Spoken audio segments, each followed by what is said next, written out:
Chapter 8.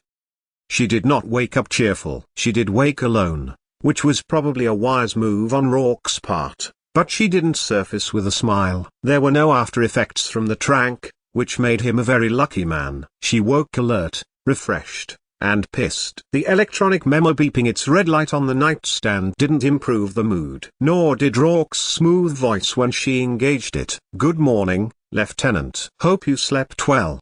If you're up before 8, you'll find me in the breakfast nook. I didn't want to disturb you by ordering up. You looked so peaceful." "Not for long," she said between gritted teeth. She managed to shower, dress, and strap on her weapon in 10 minutes flat. The breakfast nook, as he charmingly called it, was a huge, sunny atrium off the kitchen. Not only was Rourke there, but so was Mavis. Both of them beamed blindingly as Eve strode in. "We're going to get a couple things straight here, Rourke. Your color's back." Pleased with himself, he rose and nipped a kiss onto the tip of her nose. "That gray cast to your skin didn't suit you." Then he grunted as her fist jammed into his stomach.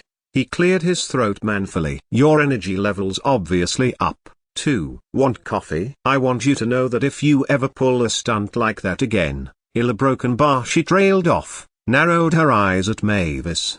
"What are you grinning at?" "It's fun to watch. You two are so tipped over each other. So tipped he's going to end up on his back checking out the ceiling if he doesn't watch out." But she continued to study. Mavis, baffled. "You look a broken bar fine," she decided. "I am. I had a good cry, a big bag of Swiss chocolates, and then I stopped feeling sorry for myself. I've got the #1 cop in the city working on my side, the best team of lawyers a billionaire can buy, and a guy who loves me. See, I figured out that when this is all over, and it's going to work out, I'll be able to look back on it as kind of an adventure. And with all the media attention, my career's going to soar." Reaching up, she took Eve's hand and tugged her down on the padded bench. "I'm not scared anymore." Not willing to take the words to heart, Eve looked hard and long into Mavis's eyes. "You're really not. You're really okay. I can see it. I'm fine now. I thought about it, and thought about it. When it all shakes down, it's pretty simple. I didn't kill her. You'll find out who did, and when you do, it'll all be over. Until then, I get to live in this incredible house, eat incredible food." She forked up a last bite of a paper-thin grape, "and have my name and face splashed all over the media." That's one way of looking at it. Uneasy, Eve rose to program coffee for herself. "Mavis, I don't want you to worry or be upset, but this isn't going to be a glide through the park." "I'm not stupid, Dallas. I didn't mean you're thinking I'm not aware of the worst that could happen. I am. But I just don't believe the worst is going to happen. From now on, I'm thinking positive, and I'm giving you that favor you asked me to give you yesterday." "Okay, we've got a lot of work to do. I want you to concentrate, try to remember details. Any detail, no matter how small or insignificant." "Hey, what's this?" she demanded as Rourke set a bowl in front of her. "Your breakfast." "It's oatmeal." "Exactly." She frowned at it. "Why can't I have one of those grapes?" "You can, after you eat your oatmeal." Eyes hot, she shoveled in a mouthful. "We're really going to talk." "You guys are great together. I'm really glad I've had this chance to see it up close and personal. Not that I didn't think it was great all along, but mostly I was just jazzed that Dallas had landed a rich one." Mavis beamed at Rourke. "That's what friends are for." "Yeah, but it's so mag the way you keep her in line. Nobody ever could before." "Shut up, Mavis. You think, and think hard, but you don't tell me anything until you've cleared it with your lawyers." "They already advised me of that." "I figure it's going to work just like it does when I'm trying to remember a name or where I put something. You stop thinking about it, start doing other stuff, then zip, it pops into your head." "So, I'm doing other stuff, and the big one is the wedding. Leonardo said you need to do your first fitting very soon." "Leonardo?" Eve all but lunged out of the chair. "You've been talking to Leonardo?" The lawyers cleared it. "They think it's a good thing for us to resume our relationship. It adds a sympathy and romance factor in the public awareness." Mavis leaned an elbow on the table and began to toy with the trio of earrings she'd hung in her left lobe. "You know, They only ditched the truth detection test and hypnosis because they can't be sure what I'll remember. They mostly believe me, but they can't take chances. But they said seeing Leonardo is cool. So we need to set up that fitting. I don't have time to think about fittings. Christ,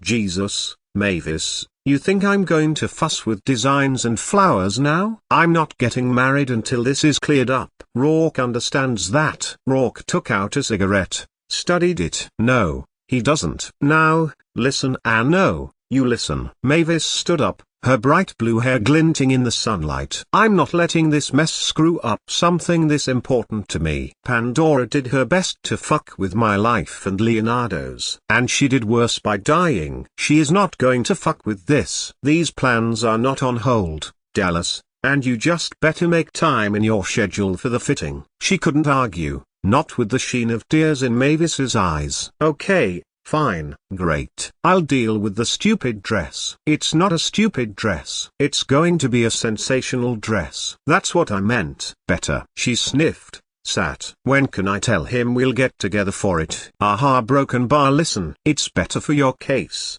and your fancy lawyers would back me up, if you and I aren't seen running around together. Primary investigator and defendant. It doesn't look good. You mean I can't? Mavis shut her mouth, regrouped. All right then, we won't go running around together. Leonardo can work here. Rourke won't mind, will you? On the contrary. He took a satisfied drag on his cigarette. I think it's a perfect solution. One big happy family, Eve mumbled. The primary, the defendant, and the tenant of the murder scene, who also happens to be the victim's former lover and the defendant's current. Are you all insane? Who's to know? Rourke has excellent security. And if there's even the smallest chance that things could go wrong, I want to spend whatever time I can with Leonardo. Mavis set her mouth in a stubborn pout. So that's what I'm going to do. I'll have Somerset arrange for a workspace. Thanks. We appreciate it. While you people orchestrate your mad tea party, I've got a murder to solve. Rourke winked at Mavis and called after Eve as she stormed away. What about your crepe? Stuff it. She's crazy about you, Mavis commented. It's almost embarrassing, the way she fawns. Want another crepe? Mavis patted her stomach. Why the hell not? A down circuit at 9th and 56th played hell with street traffic. Both pedestrians and drivers ignored the noise pollution laws and honked, shouted, and buzzed out their frustrations. Eve would have rolled up her windows to cut the din, but her temperature controls were on the fritz again. To add to the fun, Mother Nature had decided to body slam New York with a humidity of 110. To pass the time, Eve watched the heat waves dance up from the concrete. At this rate, more than a few computer chips were going to fry by noon. She considered taking to the air, though her control panel seemed to have developed a mind of its own. But several other harried drivers had already done so. The traffic overhead was in a nasty snarl. A couple of one-man traffic copters were trying to deal with it and instead added to the mess with the bee-swarm buzz of their blades and the irritating drone of voices. She caught herself snarling at the I Love New York hologram sticker on the bumper jammed in front of hers. The sanest idea, she decided, was to get some work done in her car. Peabody. She ordered the A-Link, and after a few frustrating hisses of static, it engaged. Peabody. Homicide. Dallas here. I'm going to pick you up in front of the cop shop, West Side. ETA, 15 minutes. Yes, sir. Bring all files pertinent to the Johansson case and the Pandora case. And be broken bar. She trailed off and squinted at the screen. Why is it so quiet in there, Peabody? Aren't you in the bullpen? Only a couple of us made it in this morning. There's a bad traffic snag on 9th. Eve scanned the sea of traffic. Is that a fact? It pays to listen to the traffic network in the morning, she added. I took an alternate route. Shut up, Peabody, Eve muttered and broke transmission. She spent the next couple of minutes retrieving messages from her desk A-Link, then set up a morning appointment at Paul Redford's office in Midtown for an interview. She called the lab to harass them for the toxicology report on Pandora, got the runaround, and left them with a creative threat. She was debating whether to call Feeney and nag him when she saw an arrow break in the wall of cars. She jogged forward, cut left, squeezed through, ignoring the rude blast of horns and spearing middle fingers. Praying her vehicle would cooperate, she punched vertical. Rather than spring up, she wavered, but she did rise the minimum 10 feet. She swerved right, nipped by a jammed people glide where she caught the blur of miserable, sweaty faces, and rattled over to 7th while her control panel warned of overload. After 5 blocks, the car was wheezing, but she'd cleared the worst of the jam. She sat down with a teeth-rattling thud and swung toward the west entrance of Cops Central. The dependable Peabody was waiting. How the woman managed to look cool and unperturbed in her sweltering blues, Eve didn't want to know. "Your vehicle sounds a little rough, Lieutenant," Peabody commented when she climbed in. "Really? I didn't notice. You sound a little rough yourself, sir." When Eve merely bared her teeth and started to cut across town to 5th, Peabody dug into her kit, took out a small portafan, and clipped it to the dash. The blast of cool air nearly made Eve whimper. "Thanks. The temperature control on this model isn't dependable." Peabody's face remained smooth and bland. "But you probably haven't noticed. You've got a clever mouth, Peabody. I like that about you. Give me a rundown on Joe Anson.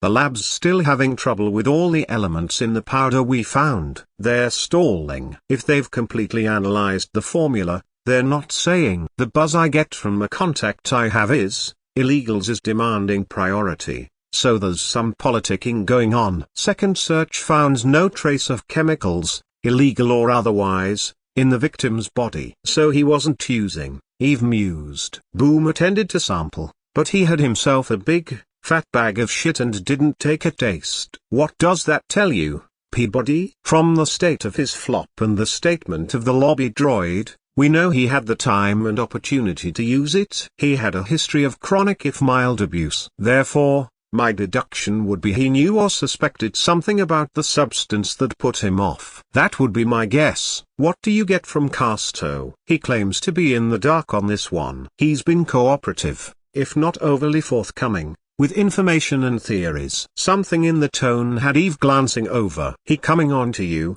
Peabody?" Peabody kept her eyes straight forward, narrowed slightly under the bowl-cut fringe of bangs. "He hasn't exhibited any inappropriate behavior." "Cut the drill, pal. That's not what I asked." Color snuck up under the collar of the standard issue blues into her cheeks. "He's indicated a certain personal interest." "Jesus, you sound like a cop." "Is this certain personal interest reciprocated?" "It might be considered, if I didn't suspect the subject had a much more personal interest in my immediate superior." Peabody slid her gaze to Eve's. "He's got a thing for you." "Well, he'll have to keep his thing to himself." But she couldn't make herself completely displeased to hear it. "My certain personal interests lie elsewhere." "He's a powerful-looking son of a bitch, isn't he?" "My tongue gets all swelled up in my mouth when he looks at me." Eve ran her own around her teeth experimentally. "So go for it." "I'm not prepared to become involved in a romantic relationship at this point." "Hell, who said anything about relationship?" "Screw each other blind a couple times." "I prefer affection and companionship in sexual encounters," Peabody said stiffly. "Sir." "Yeah, it does make a difference." Eve sighed. It was almost a painful effort to keep her mind from leapfrogging back to Mavis, but she tried to focus. "I was just dragging on you, Peabody. I know what it's like when you're standing there, trying to do your job, and some guy hits you between the eyes. I'm sorry if you're uncomfortable working with him, but I need you." "It's not a problem." Loosening up, Peabody smiled. "And it's not exactly a sacrifice to look at him." She glanced up as Eve swung toward the underground parking beneath a spearing white tower on 5th. "Isn't this one of Rourke's buildings?" "Most of them are." The electronic attendant scanned her vehicle and passed it through. "This is his main office. It's also the New York base of Redford Productions. I've got an interview with him re the Pandora homicide." Eve slipped into the VIP spot Rourke had arranged for her, shut down her car. "You're not officially attached to this case, but you're officially attached to me. Feeney's up to his ass in data, and I want another set of eyes and ears." "Objections?" "None come to mind, Lieutenant." "Dallas," Eve reminded her as they stepped from the car. The safety barrier blinked on, surrounding the car to protect it from dings, scratches, and theft. As if, Eve thought sourly, it didn't already have so many dings and scratches. A thief would insult himself by looking twice. She strode up to the private executive elevator, entered her code, and tried not to be embarrassed. Saves time, she muttered. Peabody's eyes widened as they stepped onto thick carpeting. The car was large enough for a party of 6, and boasted a lush arrangement of fragrant hibiscus. I'm all for saving time. 35th floor, Eve requested. Redford Productions, Executive Offices. Floor 35, the computer acknowledged. East Quadrant, Executive Level. Pandora had a small party on the night she died, Eve began. Redford might be the last person to have seen her alive. Jerry Fitzgerald and Justin Young also attended, but left early after Mavis Freestone and Pandora fought. They alibi each other for the rest of the night. Redford remained with Pandora for a time. If Fitzgerald and Young are telling the truth, they're in the clear. I know Mavis is telling the truth. She waited a beat, but Peabody made no comment. So we see what we can shake out of the producer. The elevator smoothly shifted to horizontal, gliding east. The doors opened and noise poured in. Obviously Redford's employees liked music with their daily grind. It rocked out of recessed speakers, filled the air with energy. 2 men and a woman worked at a wide circular console, chatting cheerfully into A-links, beaming at computer screens. There appeared to be a small party in progress in the waiting area to the right. Several people milled around drinking from small cups or nibbling on tiny pastries. The sound of tinkling laughter and cocktail hour conversation underscored the lively music. It's like a scene from one of his movies, Peabody said. Hooray for Hollywood. Eve approached the console and took out her badge. She chose the least obsessively pert of the 3 receptionists. Lieutenant Dallas. I have an appointment with Mr. Redford. Yes, Lieutenant. The man, or he might have been a god with his perfectly chiseled golden looks, smiled brilliantly. I'll tell him you're here. Please help yourself to some refreshments. Want to chow down, Peabody? Those pastries look pretty good. We could cop some on the way out. Our minds are in tune. Mr. Redford would love to see you now, Lieutenant. The modern-day Apollo lifted a section of the console, slipped through. Just let me take you to him. He led them through smoked glass doors where the noise switched to clashing voices. On either side of the corridor, doors were open, and men and women sat at desks, paced, or reclined on sofas, wheeling and dealing. How many times have I heard that plotline, JT? It's so first millennium. We need a fresh face. Garbo-esque with little bo-peep innocence. People don't want depth, honeypot. Give AM a choice between the ocean and a puddle, they're going to splash in the puddle. We're all children. They approached a pair of double doors in sparkling silver. The guide opened them both with a dramatic sweep. Your guests, Mr. Redford. Thank you, Caesar. Caesar, Eve muttered. I was so close. Lieutenant Dallas. Paul Redford rose from behind a U-shaped workstation in the same glittery silver as his doors. The floor he crossed was smooth as glass and decorated with swirls of color. Behind him was the expected spectacular view of the city. His hand clasped Eve's with easy, practiced warmth. Thank you so much for agreeing to come here. I'm juggling meetings all day and it's so much more convenient for me than coming to you. It's not a problem. My aide, Officer Peabody. The smile, as smooth and practiced as the handshake, encompassed them both. Please sit down. What can I offer you? Just information. Eve glanced at the seating arrangement, blinked. They were all animals, chairs, stools, sofas, all fashioned to resemble tigers, hounds, or giraffes. My first wife was a decorator, he explained. After the divorce, I decided to keep them. They're the best memory of that time in my life. He chose a basset hound for himself, propped his feet up on a cushion shaped like a curled cat. You want to talk about Pandora? Yes. If they'd been lovers, as reported, Eve decided he'd gotten over his grief quickly. A police interview apparently didn't affect him, either. He was composed, the genial host in a $5,000 linen suit and melted butter Italian loafers. He was, Eve mused, undoubtedly as screen-friendly as any of the actors he worked with. A strong, bony face the color of fresh honey was accented with a well-trimmed, glossy mustache. His dark hair was slicked back and twisted into a complicated queue that dangled to his shoulder blades. He looked, Eve decided, like what he was, a successful producer who enjoyed his power and wealth. "I'd like to record this, Mr. Redford." "I'd prefer that, Lieutenant." He leaned back into the embrace of the sad-eyed hound and folded his hands on his stomach. "I heard you've made an arrest in this matter." "We have. But the investigation is ongoing." "You were acquainted with the deceased, known as Pandora?" "Well acquainted. I was considering a project with her, certainly had socialized with her on a number of occasions over the years, and when it was convenient, had sex with her." "Were you and the victim lovers at the time of her death?" "We were never lovers, Lieutenant. We had sex. We did not make love. In fact, I doubt there was a man alive who ever made love to her, or attempted to. If he did, he was a fool." "I'm not a fool." "You didn't like her." "Like her?" Redford laughed. "God, number. She was the singularly most dislikable human being I've ever known. But she did have talent. Not as much as she believed, and none at all in certain areas, and yet a broken bar." He lifted his elegant hands. Rings sparkled,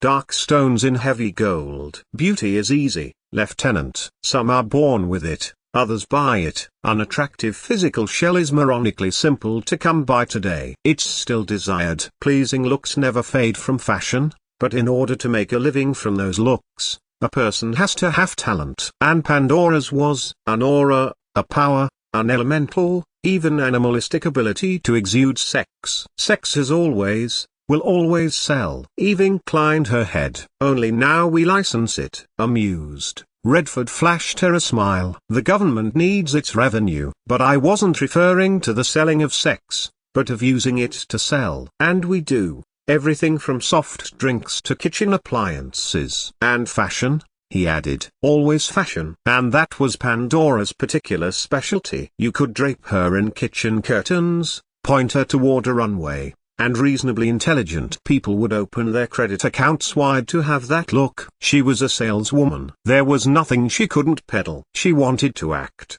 which was unfortunate. She could never be anyone but herself. But Pandora." "But you were working on a project with her." "I was considering one where she would essentially play herself. Nothing more, nothing less." "It may have worked." "And the merchandising from it, our broken bar, well, that's where the profits would have poured in." "It was still in the planning stages." "You were at her home the night she died." "Yes." "She wanted company, and, I suspect, wanted to rub Jerry's nose in the idea of starring in one of my films." "And how did Miss Fitzgerald take it?" "She was surprised, irritated, I imagine." "I was irritated myself, as we were far from ready to go public. We might have had an interesting scene over it, but we were interrupted." "The young woman, the fascinating young woman who arrived on the doorstep." "The one you've arrested," he said with a gleam in his eye. "The media claim you're very close friends. Why don't you just tell me what happened when Miss Freestone arrived?" "Melodrama, action, violence." "Picture this," he said, and moved his hands to form the age-old sign for a screen. "The young, brave beauty comes to plead her case. She's been weeping, her face is pale, her eyes desperate. She will step aside, give up the man both of them want, to protect him, to do what's best for his career." Close up on Pandora. Her face is filled with rage, disdain, a manic energy. Christ, the beauty. It's almost evil. She won't be satisfied with sacrifice. She wants her opponent to feel pain. Emotional pain first, by the cruel names she hurls, then physical pain by striking the first blow. Now you have the classic struggle. Two women locked in combat over a man. The younger woman has love on her side, but even that isn't a match for the strength of Pandora's vengeance, or her sharpened nails. Fur, shall we say, flies, until the two male members of our fascinated audience step in. One of them is bitten for his pains. Redford winced and rubbed his right shoulder. Pandora sank her fangs into me as I was dragging her off. I have to say I was tempted to punch her myself. Your friend left. She tossed off some typical cliché about Pandora being sorry, but she looked more miserable than vindictive. And Pandora? Energized. And so was he with the telling of the tale. She'd been in a dangerous mood all evening. and it was only more treacherous after the bout. Jerry and Justin bowed out, with more dispatch than grace, and I stayed behind a while to try to bring Pandora down. Did you succeed? I didn't come close. She was wild then. She threatened all manner of absurdities. She was going to go after the little bitch and rip her face off. She was going to castrate Leonardo. By the time she was finished, he wouldn't be able to peddle buttons on the street corner. Not even beggars were going to wear his rags, and so on. After about 20 minutes, I gave it up. She was furious with me then for cutting the evening short, and shouted a lot of abuse after me. She didn't need me, she had bigger deals, better deals. You claim to have left her at about 12:30? That would be close. And she was alone? She only kept domestic droids. She didn't like people around unless she summoned them. There was no one else in the house, to my knowledge. Where did you go when you left? I came here tended to my shoulder. It was a nasty bite. I thought I'd do a little work. Made some calls to the coast. Then I went to my club, used the after-hours entrance, and spent a couple of hours having a swim. What time did you get to your club? I'd say it was around 2. I know it was well past 4 when I got home. Did you see or speak to anyone during the hours of 2 and 5 a.m.? Number 1 of the reasons I often use the club at those hours is for the privacy. I have my own facilities on the coast, but here, I have to make do with membership. The name of your club? The Olympus, on Madison. He arched a brow. I see my alibi isn't without its problems. I did, however, code in and out. It's required. I'm sure it is. And she would certainly see if he had. Are you aware of anyone who would have wished Pandora harm? Lieutenant, the list would be as long as life. He smiled again, perfect teeth, eyes that were both amused and predatory. I don't happen to count myself among them, merely because she didn't matter that much to me. Did you share Pandora's latest drug of choice? He stiffened, hesitated, then relaxed again. That was an excellent ploy. Non-sequiturs often catch the unwary off guard. I'll state, for the record, that I never touch illegals of any kind. But his smile was wide and easy, and told her quite plainly, he lied. I was aware that Pandora dabbled now and again. I considered it her own business. I'd have to agree that she'd found something new, something she seemed to be overdoing. In fact, I'd come into her bedroom earlier that last evening. He paused a moment, as if thinking back, bringing a scene into focus. She'd taken a pill of some kind out of a small, beautiful little wooden box. Chinese, I think. The box, he added with a quick smile. She was surprised because I was early, and shoved the box into a drawer on her vanity and locked it. I asked what she was protecting, and she said a broken bar. He paused again, eyes narrowed. What did she say? Her treasure, her fortune. No, something like, her reward. Yes, I'm sure that's what she said. Then she popped the pill, chased it with champagne. Then we had sex. It seemed to me she was distracted at first, then suddenly she was wild, insatiable. I don't believe it had ever been quite that potent between us. We dressed and went down. Jerry and Justin were just arriving. I never asked her any more about it. It just didn't apply to me. Impressions? Peabody? He's slick. So's Slime. Eve shoved her hands into her pockets as the elevator descended, toyed with loose credit tokens. He despised her, but he slept with her, was willing to use her. I think he found her pathetic, potentially dangerous, but marketable. And, if that marketability had waned or the danger increased, could he have killed her? In a heartbeat. Peabody stepped into the garage first. Conscience isn't his priority. If this deal they had were tipping the wrong way,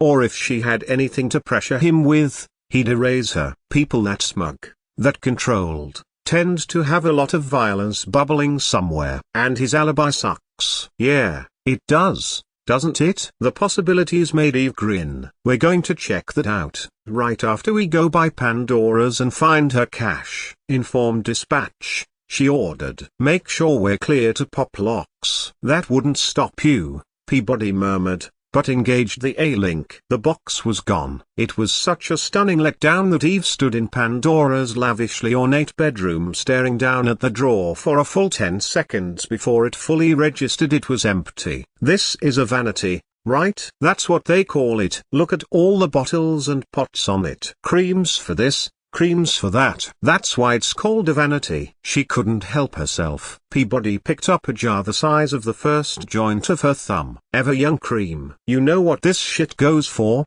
Dallas? $500 over the counter at Saks. $500 for a lousy half ounce. Talk about vanity. She set it down again, ashamed she'd been tempted, even for an instant, to stick it in her pocket. You add all this stuff up, she's got 10, maybe 15,000 worth of enhancements. Get a grip, Peabody. Yes, sir. Sorry. We're looking for a box. The sweepers have already done the standard here, taken in the discs from her A-links. We know she didn't get any calls that night, or make any from here, anyway. She's pissed. She's revved. What does she do? Eve continued to open drawers, pour through them as she spoke. She drinks more, maybe, rants around the house thinking of all the things she'd like to do to the people who've ticked her off. Bastards, bitches. Who the hell do they think they are? She can have anything and anyone she wants. Maybe she comes in here and pops another pill,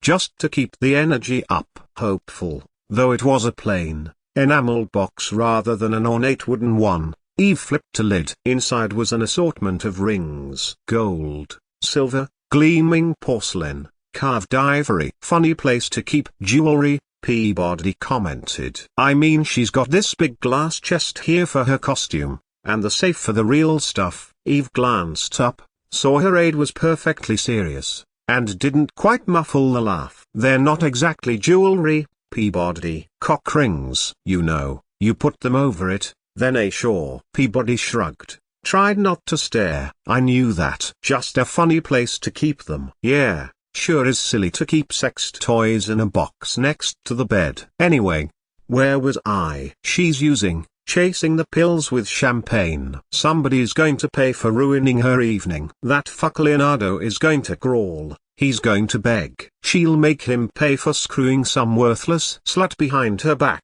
and for letting the little bitch come around to her house, god damn it, and fuck with her. Eve closed a drawer, opened another. Her security tags her as leaving the place just after 2. The door's on automatic lock.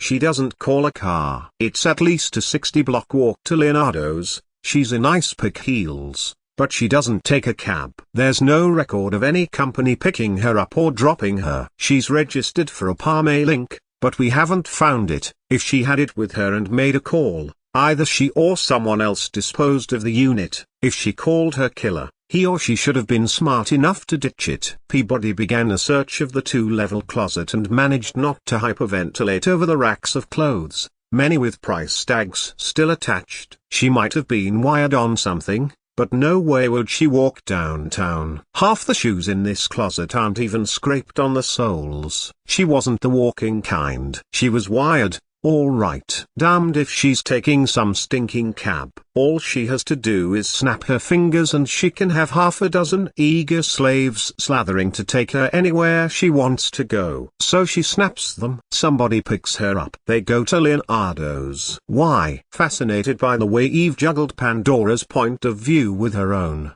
Peabody stopped the search and watched Eve. She insists. She demands. She threatens. Maybe it's Leonardo she calls. Or maybe it's somebody else. They get there. The security camera's smashed. Or she smashes it. Or the killer smashes it. Peabody pushed her way through a sea of ivory silk. Because he's already planning to do her. Why take her to Leonardo's if he's already planning it? Eve demanded. Or if it was Leonardo, why dirty your own nest? I'm not sure murder was the priority. Not yet. They get there, and if Leonardo's story holds, the place is empty. He's off drinking himself into a stupor and looking for Mavis, who is drinking herself into a stupor. Pandora wants Leonardo there. She wants to punish him. She starts to wreck the place. Maybe she takes out some of her rage on her companion. They fight. It escalates. He grabs the cane, maybe to defend himself, maybe to attack. She's shocked, Hurt? Afraid? Nobody hurts her. What the hell is this? Then he can't stop, or doesn't want to stop. She's lying there, and there's blood everywhere. Peabody said nothing. She'd seen the pictures of the scene. Could imagine it all happening just as Eve related. He's standing over her, breathing hard, eyes half closed. Eve tried to bring the shadowy figure into focus. Her blood's all over him. The smell of it's everywhere. But he doesn't panic. Can't afford to panic. Doesn't let himself panic. What ties her to him? The Parme link. He takes that, pockets it. If he's smart, and he has to be smart now, he goes through her things, makes sure there's nothing that can lead to him. He wipes off the cane where he gripped it. Anything else he thinks he might have touched. In Eve's mind it played like an old video, cloudy and full of shadows. The figure A male, female A hurrying to cover tracks, moving around the body, stepping around the pools of blood. Have to be quick. Someone might come back, but have to be thorough. Almost clean now. Then he hears someone coming in. Mavis. She calls out for Leonardo, rushes back, sees the body, kneels beside it. Now it's even more perfect. He knocks her out. Then he curls her fingers around the cane. Maybe he even gives Pandora a few extra whacks. He takes that dead hand and rakes its nails over Mavis's face, uses it to tear her clothes. He puts on something, one of Leonardo's robes, to conceal his own clothes. She straightened from her search of a bottom drawer and found Peabody staring at her. "It's like you were there," Peabody murmured. "I want to be able to do that, to go in the way you do. Walk into a few more murder scenes, and you will. The hard part's getting out again. Where the hell is the box? She could have taken it with her." "I don't buy that." "Where's the key, Peabody?" "She locked this drawer." "Where's the key?" In silence, Peabody took out her field unit, requested the list of items found in the victim's purse or on her person. There was no key taken into evidence, so he got the key. Didn't he? And he came back here and took the box and anything else he needed. "Let's check the security disk." Wouldn't the sweepers have done that? Why? She wasn't killed here. All they were required to do was verify her time of departure. Eve walked over to the security monitor, ordered a replay for the date and time in question. She watched Pandora storm out of the house, stride quickly out of range. 2:08. Okay. Let's see what shakes. Time of death was about 3. Computer, advance to 0300, proceed at triple real time. She focused on the chronometer. Freeze image. Son of a bitch. See that, Peabody? I see it. Time skipped from 4:03 to 4:35. Someone disengaged the camera. Had to do it by remote. Had to know what they were doing. Someone wanted to get in bad enough, get something out bad enough, to risk it, for a box of illegals. Her smile was grim. "I've got a feeling dead in the gut, Peabody." "Let's go," hassled the lab boys.